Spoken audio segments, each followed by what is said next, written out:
欢迎来到热点新闻频道，请订阅并关注以获取最新资讯。白敬亭捏着老鼠干劈叉那一刻，内娱综艺终于活明白了。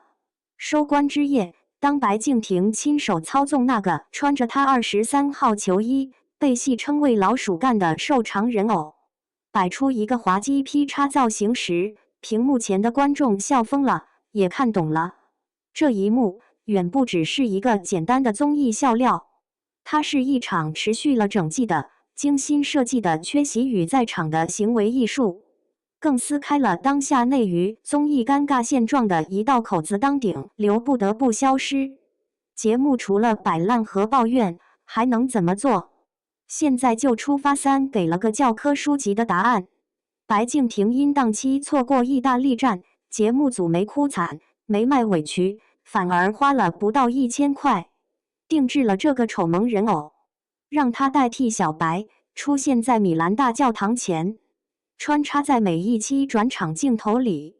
一个替身梗，硬是玩出了连续剧的感觉。这操作妙在哪？首先，他用最低成本维持了顶流艺人的存在感，给了观众一个情感寄托。每期看到那个孤零零的老鼠干，粉丝是又好气又好笑，期待感却拉满了。本尊到底什么时候回来收拾这个替身？其次，他把一次被动的缺席变成了主动的创意素材。白敬亭团队接住了这个梗，从最初困惑回应到收官亲自面基人偶，完成了一场完美的接梗闭环。这哪里是玩梗？这分明是高手过招的默契。更绝的是，他巧妙地化解了综艺最怕的人走茶凉。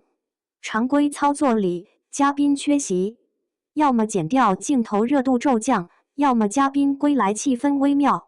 而老鼠干像一根有生命的线索，贯穿始终，让白敬亭的回归不是突兀的空降，而是万众期待的闭环收网。所以，当白敬亭在桂林捏着老鼠干的腿时，他捏住的是一个沉甸甸的行业启示。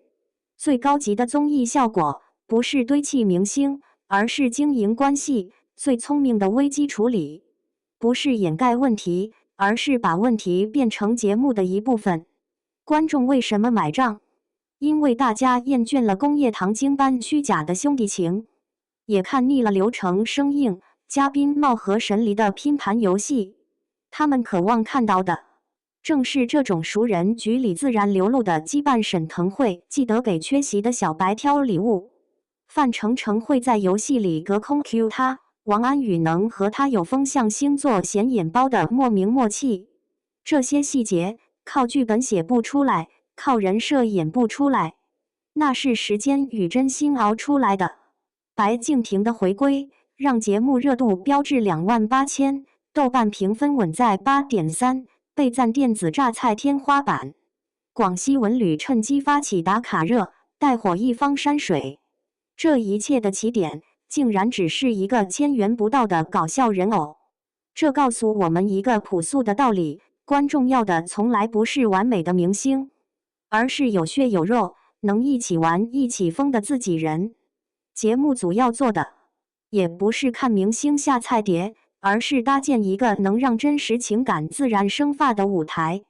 当白敬亭让老鼠干劈叉的那一刻，荒诞背后是一种可贵的团队精神。